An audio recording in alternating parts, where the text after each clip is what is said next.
Please subscribe to this channel for more videos related to Catholic Christian teaching.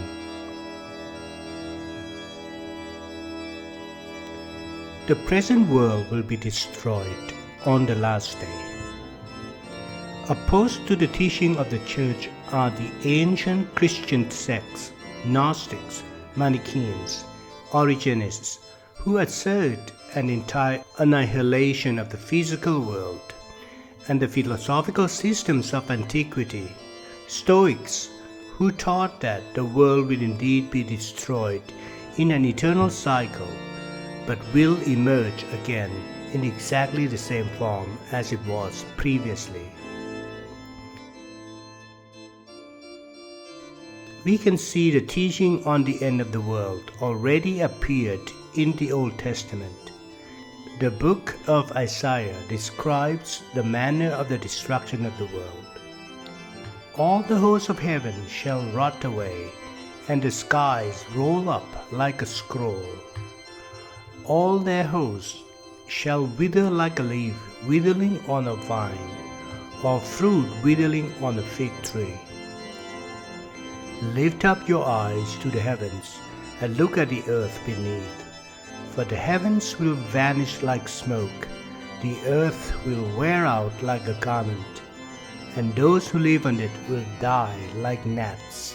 But my salvation will be forever, and my deliverance will never be ended.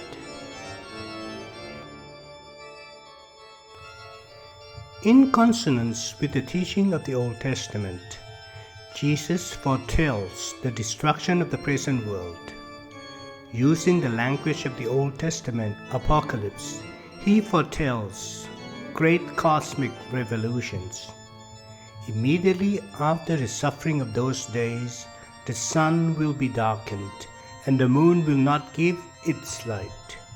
The stars will fall from heaven, and the powers of heaven will be shaken. And teaching them to obey everything that I have commanded you. And remember, I am with you always, to the end of the age.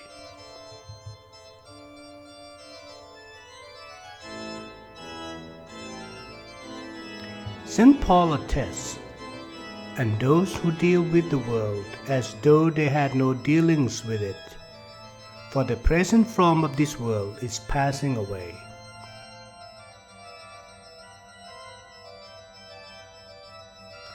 St. Peter foretells the destruction of the world by fire.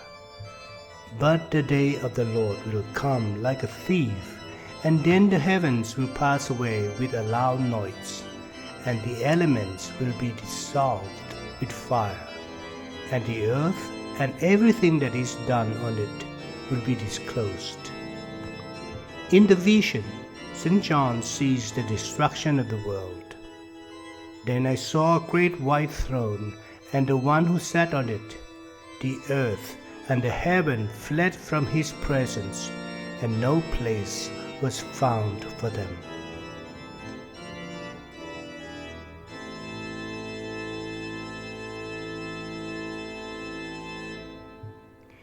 In ancient Christian tradition, belief in the destruction of the present world is frequently affirmed.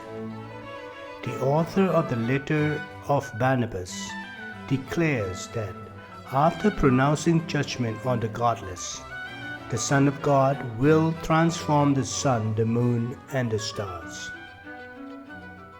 Tertullian speaks of the world conflagration, in which the aged world and all its products will be consumed. St. Augustine stresses that the present world will not be entirely destroyed, but merely altered. The form will pass away, but not the nature. As to the manner of the destruction of the world, nothing definite can be said, either from the standpoint of revelation or natural science.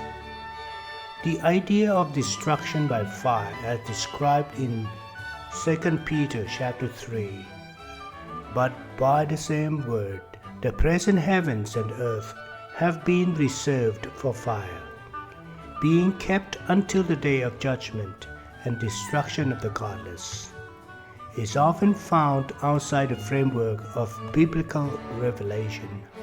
It can be taken to be a current mode of expression in which the revelation of the destruction of the world is clothed.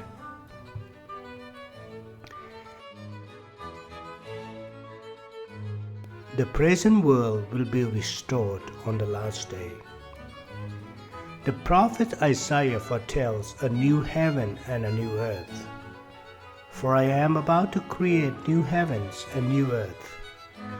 The former things shall not be remembered or come to mind. He depicts the blessings of the new earth under the image of world happiness.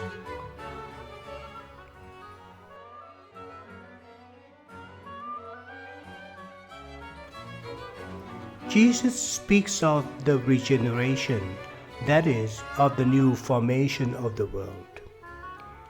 Jesus said to them, "Truly I tell you, at the renewal of all things, when the Son of Man is seated on the throne of his glory, you who have followed me will also sit on 12 thrones, judging the 12 tribes of Israel."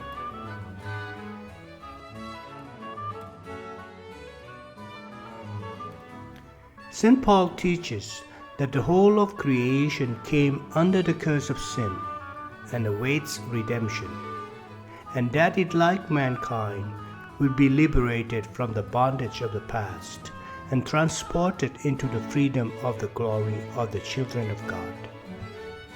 St. Peter tells of a new heaven and a new earth, concurrent with the destruction of the world.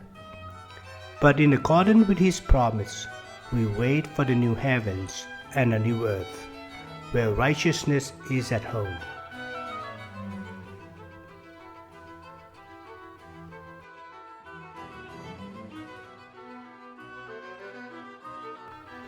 The words universal restoration in Acts chapter 3 refer to the renewal of the world. St. John gives a picturesque description of the new heaven and the new earth, whose center is the New Jerusalem, which descends from heaven, and which is the tabernacle of God among men. God who sits on the throne says, "Behold, I make all things new." St. Augustine teaches that the properties of the future world will be just as suited to the immortal existence of the transfigured human body as were the properties of the corruptible existence of the mortal body.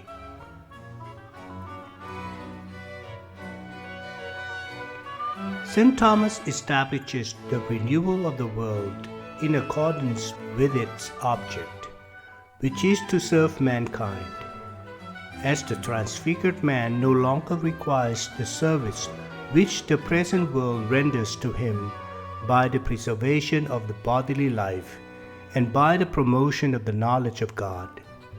It is not out of place to imagine that with the transfiguration of the human body, the other bodies also will experience a transfiguration corresponding to the state of the transfigured body.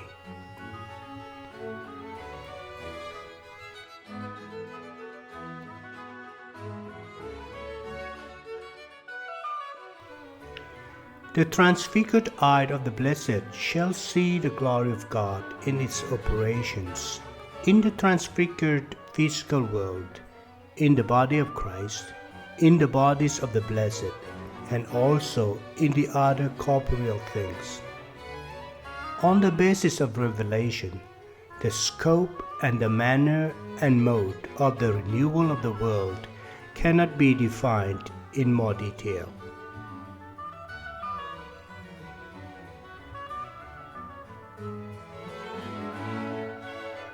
The completion and renewal of the world signify the conclusion of the work of Christ, as all enemies of the kingdom of God are conquered. Christ hands over the sovereign authority to God the Father. Then comes the end, when he hands over the kingdom to God the Father, after he has destroyed every ruler and every authority and power, without taking of himself of the lordship and royal power founded in the hypostatic union. With the end of the world, there begins the perfected lordship of God, which is the ultimate goal of all creation and the final meaning of all human history.